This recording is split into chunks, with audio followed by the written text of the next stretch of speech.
Hello everyone. So yeah, we're back.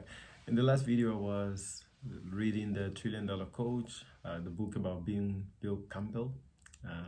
As I say, the best kept secret about Silicon Valley's top companies. So yeah, I think it's a phenomenal book. He manages to somehow present the importance of creating accountability. So it's not just about being like a leader and being pro people and supportive, but also ensuring that there's accountability throughout. And I really appreciated that. So it's very easy to be caught up between changing direction frequently, trying to adjust to the market, drafting strategy, creating reports, and we leave behind one of the core components of management, which is like taking care of people. So I think in many ways it helped me to serve as a reminder and also as a guide, because it has a lot of practical steps on how we can eventually do that. But this is not the topic of this video. I'll just leave in the description the book review. I wrote it on the blog, and you'll be able to read through and get a lot of the insights. And if you feel like you like to then purchase a book to read, that will be awesome. I think there's nothing to lose. And okay, now on today's topic, I just wrote yesterday actually my first like case study. I think there's a lot of iterations that I could still make. I strongly believe that there is an opportunity for me to continue creating that type of content. I had an extensive research, but it was basically about Shenzhen, if I pronounce it correctly. So Shenzhen is a very innovative city. It's like a hub for innovation, almost like we know Silicon Valley in California, but Shenzhen is in China. And I always heard about it in many ways, either by documentaries, either by reading about innovation hubs and like startups. And even if you go back to the history of Tencent and Huawei and G or DJI, actually I think that's how you pronounce it. So all of them somehow lead to the same place. So it's a massive fast-paced environment in China. And although I somehow understood from the content I consumed in the past what exactly was happening, I didn't know what triggered that. I didn't know what created that, and I didn't know like how could other geographies replicate that. At the moment, I'm working on a thesis for that is related to the same kind of subject, but more regarding the Namibian startup ecosystem. And it was, yeah, I felt so intrigued, and I have been trying to understand better what are the elements that form a successful ecosystem, how do they work. And from my experience now, as I went deeper into Shenzhen, I got that it doesn't necessarily matter, like any ecosystem, you need all the parts doing their work. So if one element is removed, or if one element like doesn't deliver to what is expected, it actually represents an existential crisis to all the elements that are within the same ecosystem. Now put it in better words, sometimes we have a lot of startups in an ecosystem, no investment, no policies that protect them and cater for them, nor research, like no other players that can actually create a stimulus to the evolution of these startups. And what happens, if we have seen it, either they die or they don't really reach global markets. They're not able to be competitive. They're not able to leave the markets that they currently operate. On the other hand, if we only have like a lot of investment and there are no startups, investment will eventually flow to where there's a higher concentration of startups. I think that's definitely a fact.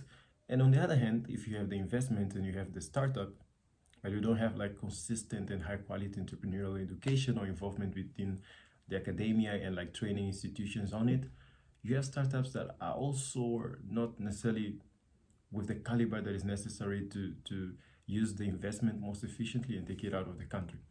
And on the other hand, if you have the startups, the academia, you have the investment, but you don't have policies, most of this talent to move elsewhere where it's like more attractive.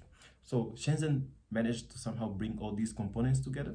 It started as an economic zone, like amazing initiative, by the way.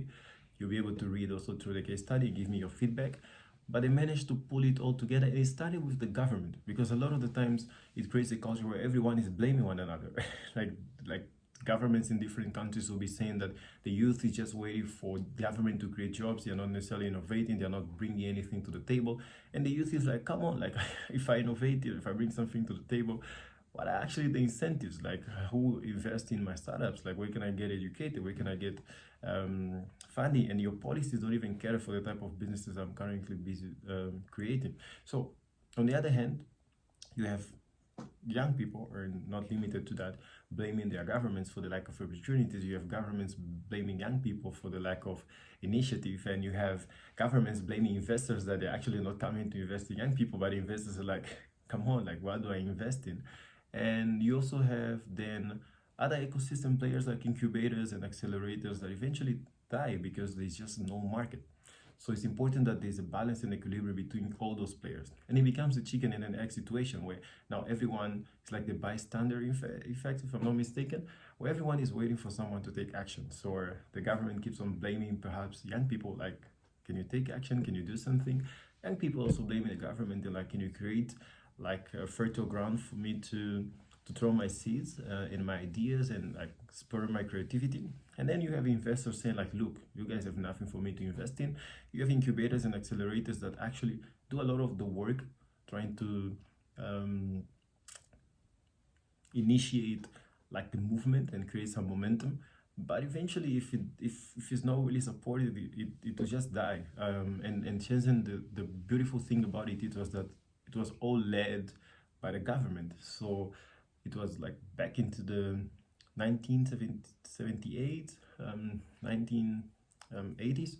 So China was going through a lot of reforms and so on in the economy and politics. You also see it on the case study. And from there, they created those special economic zones. What it means is that they were able to operate, to have like their own operating system that didn't depend on any kind of authorization or feedback or rules from the central government. So it almost operated independently. Especially in Africa today, we have a few places with free economic zones already, or like mainly driven by free market and trade. But that's perhaps one of the most successful ones that we see emerging. So today, Shenzhen is a machine in terms of innovation, in terms of economic activity. It's one of the cities with the most billionaires also in the world. So it has attracted a lot of investment, it has attracted a lot of creative people, and it's a whole combination between the government started by having like tax breaks and making land very cheap, or giving like discounted rates for land, reducing import tariffs and export tariffs and things like that. And it started attracting a lot of investment, mainly being driven by the Hong Kong business leaders and businesses that were actually dominating already there. So it started flowing like seamlessly a lot of capital from Hong Kong and other parts of the world, and it creates these vicious cycles. Like, it's a very attractive place, people trying to multiply their capital, so they moved all to Shenzhen and they started setting up factories. At some point, one of the huge phenomena that also happened is when they move from made in China, and you see it also being referred to, when they move from made in China to design in China. So this, what it means is actually from this industrialization and technological focus on let's produce like mass production,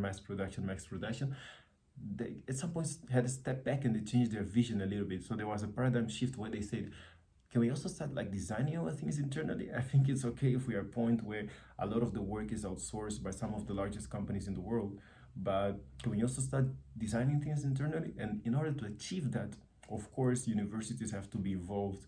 If you research about it, you see that some of the top technological companies, sorry, not companies, universities in the whole world also are based now in Shenzhen, actually were created there.